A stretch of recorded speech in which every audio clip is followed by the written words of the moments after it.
Hola, muy buenas. Hoy vamos a hablar de uno de los conceptos más importantes de Magic y que debes de conocer. Porque conocerlo y aplicarlo correctamente es lo que puede llevar a tu baraja del éxito a irremediablemente al fracaso. Hoy, en Historias de Magic, os hablamos sobre la importancia del maná, sobre cómo ajustar las tierras de tu baraja de una forma óptima para que funcione lo mejor posible y no te atasques en las partidas. Así que agarraos fuerte porque hoy tenemos un vídeo bien cargadito de datos útiles para aquellos que están empezando. Cómo bien cargaditos están nuestros miembros del canal, los cuales participan en un sorteo semanal de sobrecitos de Magic, tienen además acceso anticipado para ver los vídeos nuevos antes que el resto de los mortales y se lo tienen calladito los muy pájaros. Así que si te gustan nuestros vídeos, si quieres ayudar un poco más a nuestro proyecto, echa un vistazo a hacerte miembro del canal.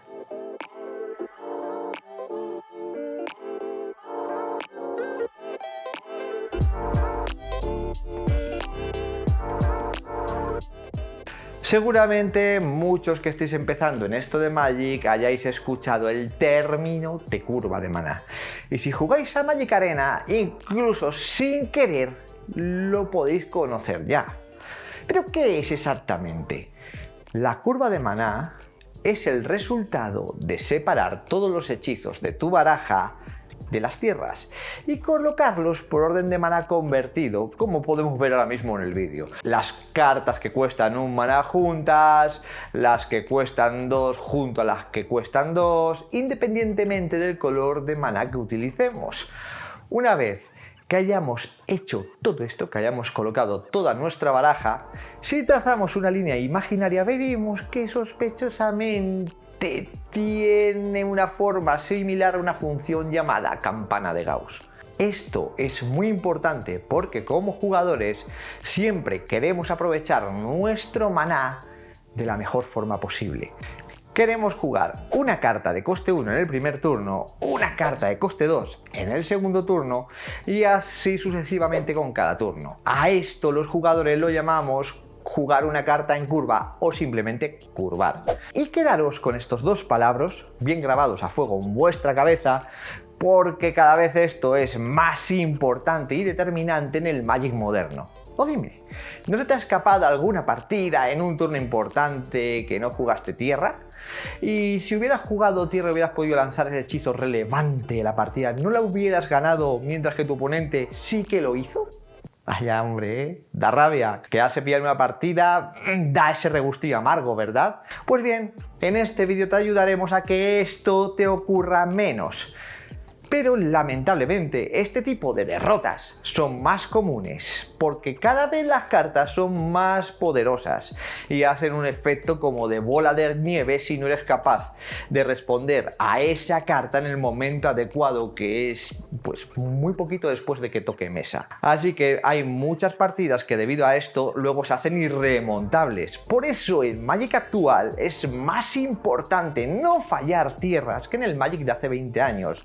Porque no responder a estas cartas es algo letal, mientras que antes pues no lo era tanto. Pero antes de saber cuántas y cuáles fuentes de maná incluimos en nuestro mazo, lo primero que tenemos que conocer bien es las necesidades de maná que tiene nuestra baraja. Y para ello nos ayuda a ver la curva de maná que tiene nuestra baraja. Fíjate en una cosa curiosa. Dependiendo de en qué lugar esté situado el punto más alto de esta curva, nos va a mostrar más o menos cuál es la naturaleza de nuestra baraja. Por ejemplo, si jugamos una baraja agresiva, el punto más alto de la curva está un poco más a la izquierda de la gráfica, generalmente donde están los costes de maná del 1 al 3, como le ocurre a este mazo monocolor blanco que estamos viendo. En cambio, si jugamos una baraja un pelín más defensiva basada en cartas algo más lentas y poderosas, las que los guiris llaman mid-range, nuestro punto alto de la curva estará algo más centrado entre los costes 2, 3, 4 y algún coste 5, como le puede ocurrir a la baraja Marduk que estamos viendo basada en jugar cartas buenas. Pero al contrario de lo que podíamos pensar, las barajas más defensivas no son las que ocupan el lugar más a la derecha de la curva. Eso es debido a que estas barajas tienen que adaptarse al ataque del rival y tienen que meter respuestas eficientes contra otras barajas que suelen ser más rápidas, y por eso tienen la curva de maná bastante más repartida, dejando sus costes más caros de la baraja para jugarlo muchas veces como killer, ¿no? Como su condición de victoria. Eso es algo que le puede ocurrir a esta baraja blanca azul de control, que incluye a la Emperatriz y a Teferi entre sus costes 4 y 5. También existen barajas que tienen una curva de maná extraña, por ejemplo, las barajas de rampeo, que consisten en jugar cartas más caras de lo que deberían de jugarles una partida de Magic antes de lo normal, porque mete tierras adicionales en el campo de batalla. En el caso de este mazo vemos que su pico más alto está en el coste 2 y el coste 4, y en cambio el coste 3 está casi vacío. Eso es porque este mazo cuenta con 12 cartas de coste 2 que ponen una tierra extra en el campo de batalla o que bien agregan un maná verde adicional, saltando así del turno 3 al turno 4. Por eso hay tantas cartas en la baraja de coste 4 y tan pocas de coste 3. También hay mazos con curvas de maná que no son lo que parecen, como pueden ser las estrategias de reanimar, que llevan en la baraja algunas criaturas con unos costes de maná inasumibles para las tierras que estás jugando, pero que las ponen en el campo de batalla utilizando un método alternativo para pagar menos de lo que cuestan esas cartas. En este mazo, por ejemplo, tenemos 9 criaturas de coste 7 o más. Para poder jugarlas en circunstancias normales tenemos que incluir muchas tierras y armarnos de paciencia. Pero en este mazo eso no nos interesa, lo que nos interesa es descartarnos estas criaturas para jugarlas desde el cementerio pagando mucho menos. Por eso mismo, en el caso de este mazo, quizás sea mucho más realista apartar esas criaturas carísimas y valorar la curva de maná del resto del mazo.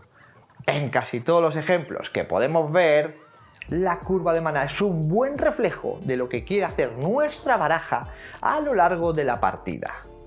Pero todo esto no deja ser un paso previo para conocer realmente cuánta cantidad de tierras y cuántas fuentes de maná de cada color debemos incluir en nuestra baraja.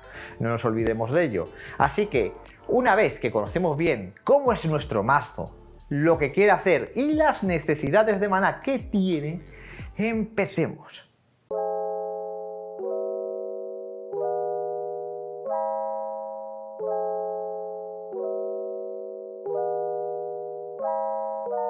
Nuestra primera pregunta es: ¿cuántas tierras debo incluir en la baraja?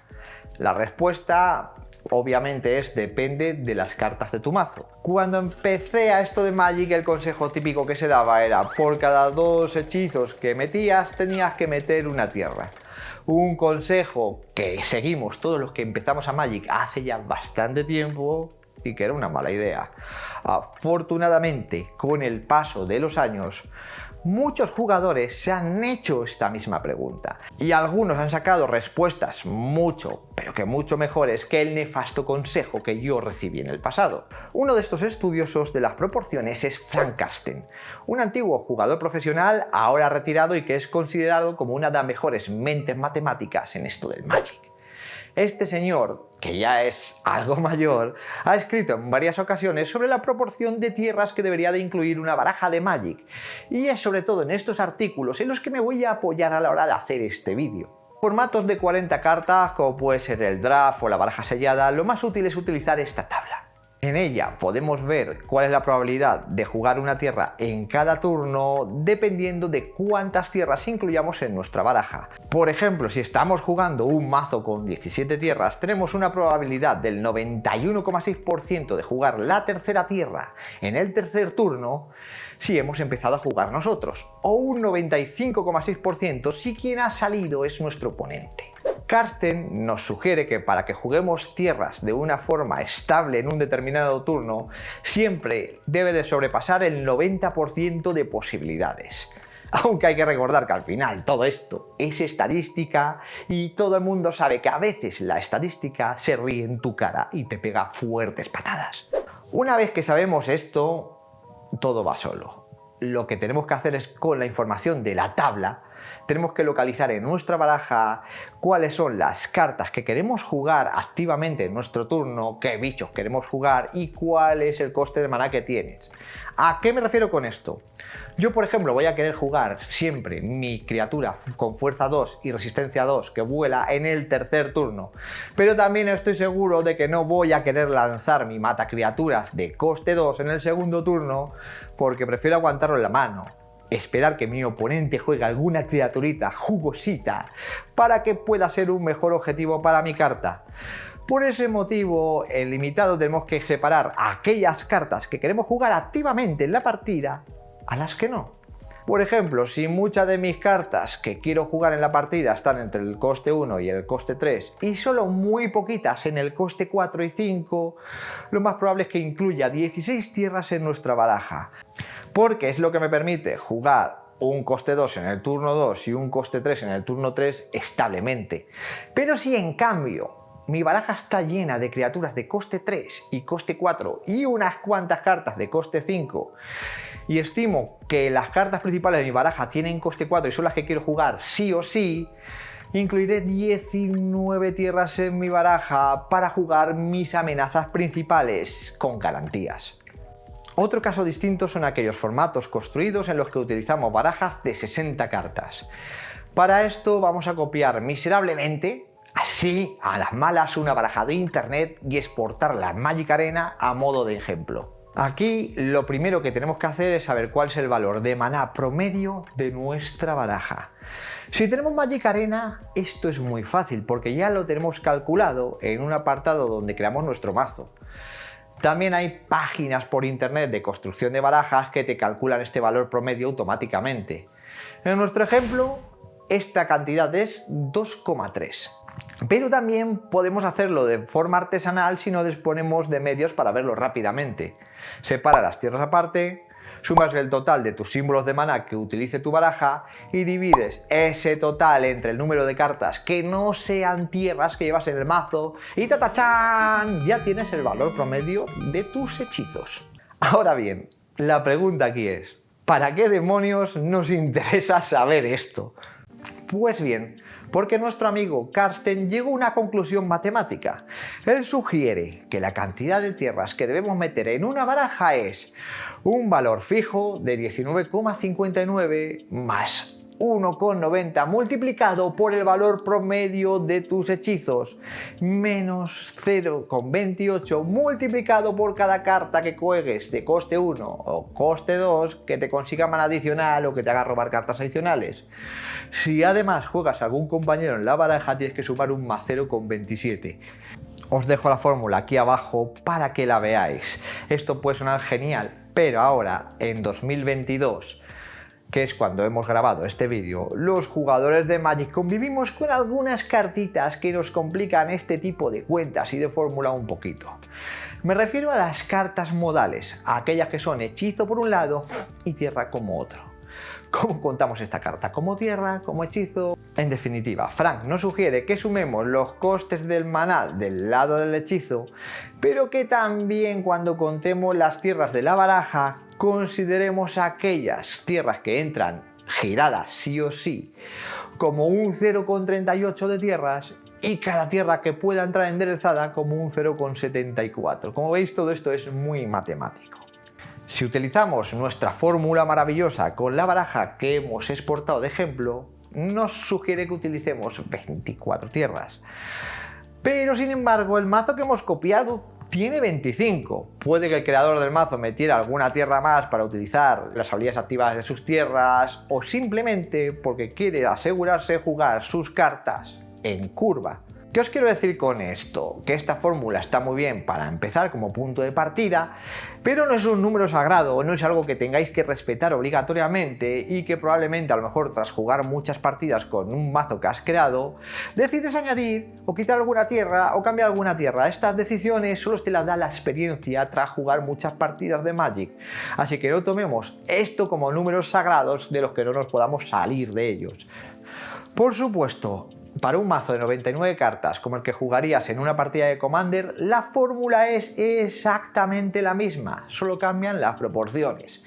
En este caso sería un valor fijo de tierras que aumentaría a 31,42 más 3,13 multiplicado por el valor promedio de los hechizos menos 0,28 por cada carta que juegues de coste 1 o coste 2 que te haga robar o te haga conseguir mana adicional y menos un 1,35 para tener la regla en cuenta de mulligan gratuito que hay en Commander. Os voy a dejar estas fórmulas en la descripción del vídeo para que se os quede en la cabeza junto a otra para usar con barajas de 80 cartas, que son aquellas que llevan a Yorion como compañero. Solo pido que a cambio contestéis con un comentario en el vídeo dando las gracias y yo qué sé, se os querrá mucho.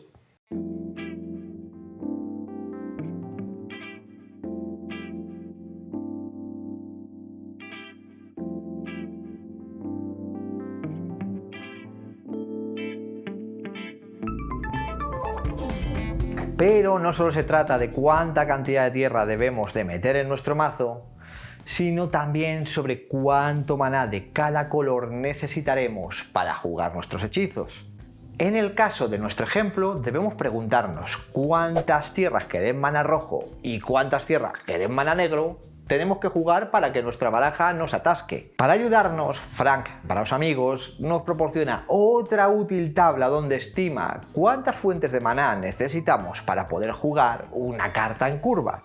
Por ejemplo, si queremos jugar en nuestra baraja roja-negra a Liliana de Velo en el turno 3 de una forma estable, tendremos que incluir 18 cartas que nos proporcione maná negro, requisito que nuestra baraja cumple de sobra solamente con las tierras, ya que disponemos 20 de ellas capaces de darnos este maná negro.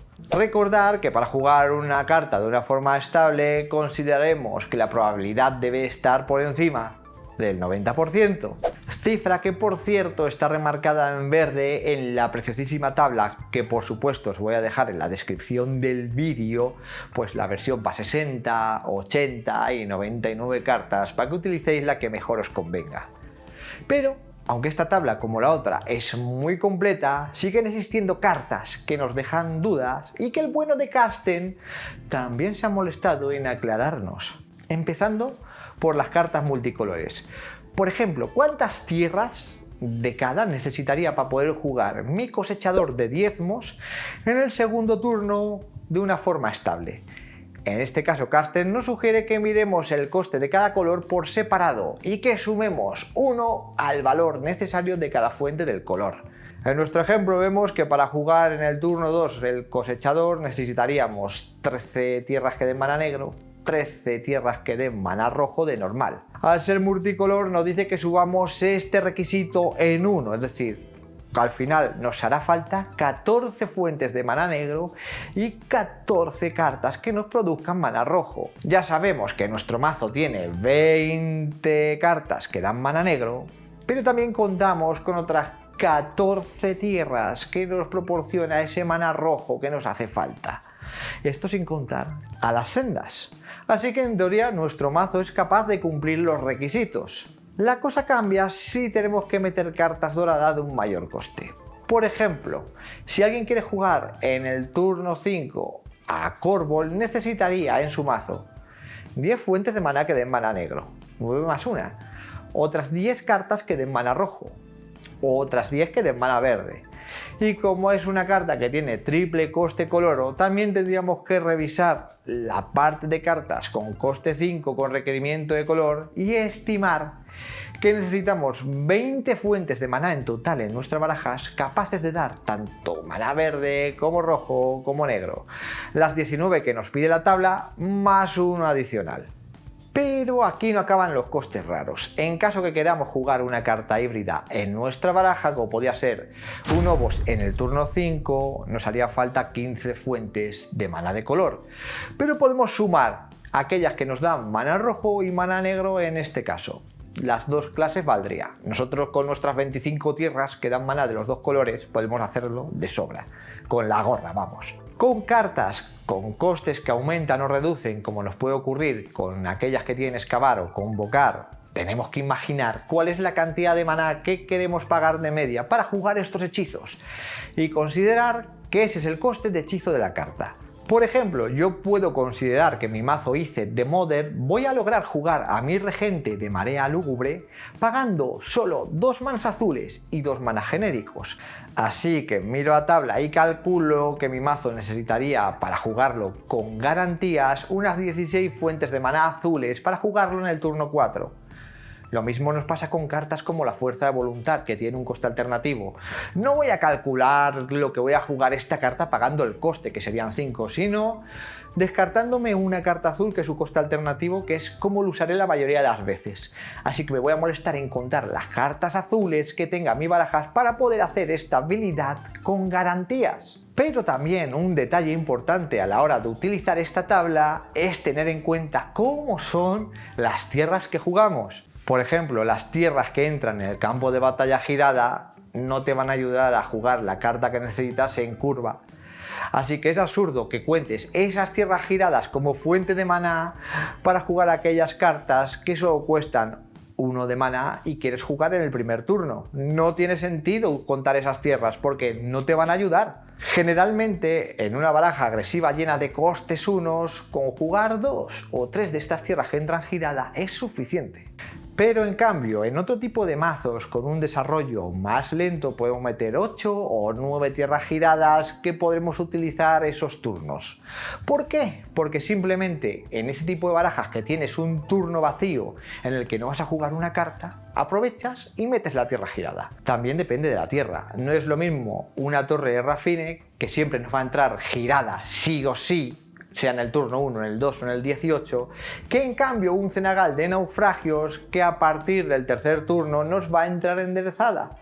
En ese caso sería casi mejor contarlo como media tierra girada. Luego están las tierras con las que tenemos que elegir cuál es el color de maná que nos da, como el Pasaje Encantado, que nos busca una tierra básica, o las sendas, que tenemos que elegir cuál de los dos lados vamos a querer jugar.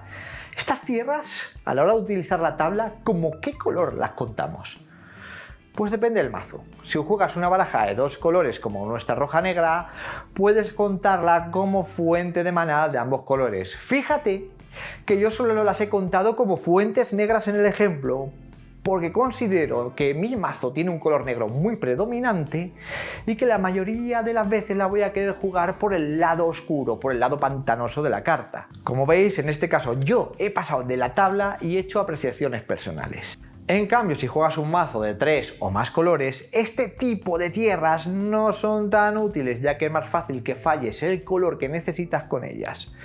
Así que Karsten nos aconseja que las contemos como 2/3 de fuente de cada color. Es decir, cada 3 tierras de este tipo que metas en esas barajas, cuentas 2. Fíjate que en este mismo saco podríamos haber metido a las míticas Fetchland, porque en realidad también te obligan a elegir un color. Pero como suelen jugarse en barajas junto a las Shocklands, que son aquellas tierras que dan maná de 2 colores diferentes y que pueden entrar enderezadas, pues esto hace que realmente las tengamos que contar como una fuente de maná de cualquier color. Porque con esta Fetchland te vas a poder buscar la Shockland que te interesa. Pero no solo las tierras nos ayudan a obtener maná. También tenemos otro tipo de cartas, como las criaturas, estos amiguitos que en su gran mayoría son de color verde y que se giran con alegría para proporcionarnos ese puntito de maná extra que nos hace falta. Y este tipo de bichos generalmente no suelen tener mucha esperanza de vida en una partida de Magic. Antiguamente los llamábamos pararrayos por razones obvias, así que por este motivo es conveniente que por cada 2 criaturas que metamos de este tipo, las contemos únicamente como una fuente de maná, porque se nos van a morir, seamos realistas. Los artefactos que nos dan maná, en cambio, suelen mantenerse más tiempo en el campo de batalla. Por eso Karsten nos aconseja contar cada uno de ellos como 3/4 partes de una fuente de maná. Lo mismo te pasa con aquellas cartas verdes que te permiten buscar una tierra adicional en la baraja y ponerla en juego. Aunque esto solamente podemos contarlo como fuente de maná siempre y cuando hayamos construido una base de maná. Es decir, hayamos juntado tierras suficientes que nos permitan jugar de forma consistente estos conjuros que nos buscan tierras en el turno 2. Realmente podemos incluir este tipo de cartas, artefactos que dan maná, criaturas que dan maná, conjuros que te buscan tierras que cuestan más de 2. Pero yo al meterme estas cartas en mi baraja me lo pensaría antes 2 veces y buscaría más el extra que te puede proporcionar. Luego tenemos estas cartas que nos crean una ficha de tesoro, que hay que decir la verdad, aún no hemos convivido suficiente con los tesoros para saber cómo demonios contarlos como fuente de maná, porque solo tienen un uso. Contamos, como yo que sé, 1/4 de maná. También en Magic existen algunas cartitas que te permiten robar alguna carta extra a muy bajo coste, como puede ser por ejemplo el Optar. Este tipo de cartas nos ayuda a optimizar nuestra baraja y a encontrar antes las tierras que necesitamos. Con bajo coste me refiero a que cuesten como máximo 2 manás, aunque el impacto sobre las fuentes de maná de nuestra baraja realmente no lo vamos a notar hasta que metamos un número considerable de copias, como puede ser 8. En términos generales, y esto es algo de lo que yo también peco, los jugadores tendemos a sobreestimar este tipo de efectos, este tipo de hechizos como el Optar, a la hora de encontrar una tierra del color adecuado en el momento adecuado, que eso ya no es tan fácil. Y esto es todo. Espero no haberos abrumado hoy con todo el chorro de información que os he lanzado. Lo bueno de este tipo de vídeos es que lo puedes rebobinar, como diríamos, porque esto es historia del Magic, y revisionar todas las veces que quieras. Os recuerdo que en la descripción de este vídeo os dejaré un enlace con las tablitas de maná originales y con los artículos también de Frank Karsten, por si queréis leer, porque también van más cargados de detalles. Esperamos que este vídeo os ayude mucho en un futuro a crear nuevas barajas que no se atasquen de maná o que se atasquen al menos un poquito menos. Si te ha gustado este vídeo, nos haría mucha ilusión que le dieras duro y fuerte al botón de like, al botón de me gusta, y si nos dejas un comentario contando cómo te ha cambiado la vida este vídeo, ya te coronas. Así que nos vemos pronto con nuevas historias. ¡Chao!